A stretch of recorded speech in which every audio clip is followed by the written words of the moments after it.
Hello everyone, this is ShadowMario41 and welcome back to Let's Play Mario & Luigi Superstar Saga. This is clearly not where we left off at the end of the last video, but thanks to some helpful YouTube comments and some little discoveries of my own, I've actually realized that all these swirls are actually X's with chuckle beans. I mean, I know that it's a clear X mark on them, but I thought they were kind of just for decoration. I forgot that they were actual chuckle beans in there. And now also up in this region we have a new black colored enemy. This is actually the Anubu enemy, modeled after, of course, Anubis, but which seems to appear in a lot of video games. There seems to be a lot of ancient Egyptian lore in many video games, but that's besides the point. Let's use a Bros attack on the Spiky Sniffet to take it out, because I hate Spiky Sniffets. They are so annoying. Take it down with some knockback Bros. Now Anubus have this very predictable and stupid attack. They'll transform into the Mario Brother they're about to attack and then just attack it. And the laser only does like 1 to 3 points of damage. It's kind of pathetic. But once you get an item a little later on, you'll actually be able to get a good drop for them. But for now, level 26. Alright. Mario, those are pretty pathetic growth rates. Come on, we gotta step it up a little bit. Let's go with Bros points. Let's go with 4 Bros points. That seems pretty good. So, anyway, we'll continue on. I know I kind of rushed through Teehee Valley. I kind of wanted to get all the stuff on the ship done. And I ended up getting it done with plenty of time, so could have taken a little more time in Teehee Valley. But we do have some more things that we can get, not with a spin jump, but rather with a Luigi dunk. Come on, get the chuckle bean. You actually have to be really precise with that. It doesn't just accept like the general area. What the hell? It doesn't accept just the general area. You just have to get it right on the nose. Alright, so that's good. So that was, what, 6 chuckle beans just sitting there that I walked right past obliviously like an idiot? Like a damn fool? Yeah, I did. Anyway, let's go back up here and let's continue doing what we were doing. What were we doing? Oh yeah, we got the membership ID. But before that, let's I want to show off this little rally block technique. You can actually hit the block like that 3 times in a row. That's pretty cool. And it actually, you know, it makes this go a little faster. It's a little easier to mess up this way, but it's just an alternate rally block technique. Yeah, see? But I don't want to keep showing it off, but yeah, if you're interested, if you want to give it a shot. Just something I've kind of found by messing around a little bit, doing nothing, but anyway, let's go talk to this guy who's going to be like, oh, look at that! You got a membership card! Da-da-da-da! Now that I know, I ought to be able to remember you by sight from now on. So pretty much that means we don't have to show it every time, which is good. That would be pretty inconvenient if we had to go through that little cutscene every time. But speaking of little cutscenes, that's the Beanstar piece. Hey, give it to me! I know somewhere you can put it. In my pocket. Now, he's actually gonna be all like, well, I guess I could give it to you, but I'm not really gonna because I wish I could, you know, I need some help around here. See, yeah, sure. Look, he's gonna be a big jerk. Why can't he just give it to me? We're trying to save the world. Not even just the Bean Bean Kingdom, the world. And yet, this guy's gonna be a big jerk. But the task actually to get it that he gives us is really easy. We have to get Bloat out of the wall. Now, Bloat is this overweight, dumbass pirate who got stuck in the wall by drinking too much Coca-Cola. Like, that's just sad. Oh, wait. One thing. Before we leave, we actually do have to talk to this guy, because if we don't talk to this guy, we won't be able to free Bloat. Talking to this guy kind of triggers what needs to be done to free Bloat from the wall, because he mentioned something about bombs. Bombs? Rope? Lamp oil? Had to make that reference. I apologize, but by talking to that guy, he'll actually make this little, not really trap door thing. I guess trap door. I don't know what you can call it, but up in this room, we'll see these obvious wooden planks that only appear after you talk to that skeleton standing next to Bloat. Not Bloat himself, the skeleton next to him. Which is weird, I don't know why, but that's what it is. So hitting those things will drop some dynamite down there, conveniently, right next to Bloat. So what are we going to do with dynamite? Well, we're going to light it on fire, of course. I'm just going to throw dynamite at him or hit him with it. We're going to blow it up. Hey, it seemed to work. Oh, ho, ho. Oh, jeez. Oh, my. This seems like a bad idea. It seemed like it was a bad idea to blow up stuff on the boat, needless to say. Anyway, this clearly looks bad. It looks like that explosion did a little more than just free Bloat from the wall. It actually frees the whole SS Chocola. What's going on here? Captain, it's the ocean, an actual ocean. Oh, it's the SS Chocola finally afloat once more. Yes, the SS Chocola is sailing to new lands. Oh, damn it. Well, that was pretty short-lived. Mayday, mayday! Well, there's plenty of ocean now. The SS Chicola has sunk to the bottom of Oho Ocean. Wow. Talk about a short-lived moment of excitement. Imagine those pirates like they was trapped in the desert for that long, and they finally get back on the open ocean only to hit a rock and fall. Well, there's plenty of ocean now. Anyway, we don't need to high jump, we need to swim up here because we are back with Oho Ocean. As you can see, if we go out this way, it actually links back to where we came before. I know when we came through here before, what were we doing? Oh, we got blasted away from University and with Popple. Remember that whole ordeal? Yeah. But now with the ship here, that actually allows us to get to this upper part of Oho Ocean that we couldn't get to before. For some reason, we couldn't swim up. I don't know. But yeah.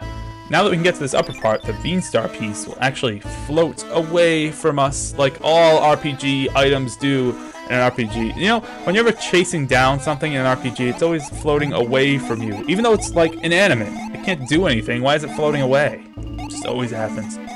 Always happens. It never floats towards you.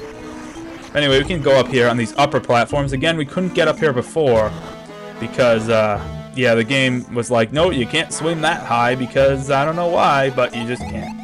But we can get up there now, and we can light that torch, and we can open this door because going through the door will actually lead us to the next part of the plot, and will actually lead us to more enemies, new enemies. We have Cheep Cheeps and Malabuts here. Malabuts are those sleeping.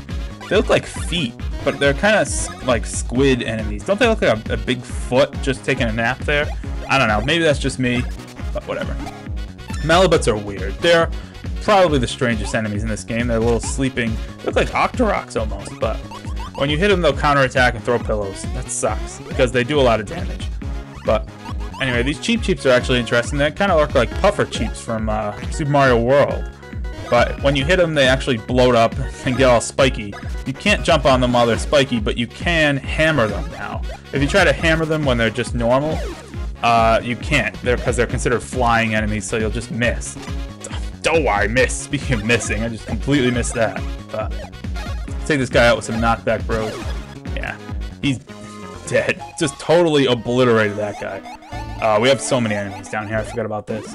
I mean, this is kind of preparing us for the next major area that we have to go to, so yeah, I do have to fight all the enemies down here because it's good experience. But here we have the Starkist Enemy. The Starkist Enemy is a dumbass because it attacks with hearts. Seriously, what enemy attacks with hearts? Anyway, it's like Love Disc from Pokemon. It's the equivalent of Love Disc. How pathetic. Both brothers' hand attacks actually heal the Starkist. So I just want to show that off quick, but don't attack the Starkist with hand attacks, with any hand attacks, because both of them heal the Starkist. As you'll see right now, we're just gonna destroy it with some Splash Bros, because yeah, I was thinking of showing off Mario's hand attack, but I was like, you know what, no, let's just do some Bounce Bros on this guy. I haven't used Bounce Bros in a while, just standard Bounce Bros. Kind of gets overshadowed by Splash Bros, but level 27 is something that is not being overshadowed by anyone. This is Luigi's time to shine. Actually, no, Luigi had a lot of time to shine. We need to give the spotlight back to Mario. Even though Mario gets a lot of face time, Luigi, see, only gets 2 Bros points. We need to pass it back to Mario. Let's go, Mario. Let's see what we can do in this battle with 2 Starkist enemies. Also, Starkist are fast as shit because they attack first. Faster than Mario or Luigi. That sucks. But after we dodge their attacks, or not dodge them, or just get hit by them, we actually get to attack, you know, right back to back. So, oh no, we don't. Never mind, because this Cheep Cheep is faster than Luigi. So, Luigi, what the hell? Get some speed. Actually, no, I can only blame that on myself, because I've completely given up on Luigi's speed stat. So, kind of resigned Luigi to the defensive tank role, and Mario to more of an offensive juggernaut. But in any event, let's see if Mario's hand will actually work on this thing. Oh, it does. Okay, wonderful. Actually took out that Cheep Cheep quite nicely. Let's go with some knockback bros on the Starkist. Nice. See you later, Starkist. Alright, one more enemy, I believe, in this area. Yeah, let's take it out. Again, battles are very helpful at this point because usually when you see a lot of enemies in one spot, it kind of means you have to battle them because it's preparing you for things to come, because the area we're going to actually, God, I totally messed that up. The area we're going to actually is pretty extensive and has some pretty tough battles, so we do want to battle as many guys as we can to prep for that. Think of that Starkist with a hammer. Come on, Malibut. Oh, giant bubble. It's like the bubbles from Super Mario World. Just odd enemies. Really, this is just bizarre. They're sleeping squids, but they look like feet. It's so weird. Anyway, Splash Bros. Just decimate them. It's awesome. I love doing that. Just overkill. And some knockback. We'll also overkill that guy. Gonna try to get the advanced commands still. Still haven't gotten those, but working on it anyway. There's a Hoobeen. Hoobins are good. I believe we have to high jump to get back up there because the game is going to propose the rule of you can't swim that high. So we just got to high jump. It's stupid. Why can we not? There's no explanation. Anyway, here we have a torch, so we have to light it. And, oh, no. We don't have a torch. We have a Mini Mario segment. Okay, but that was a torch. My bad. But we'll use Mini Mario to swim through that little hole. And I don't think there's anything in this room, so we're just going to come out the other side.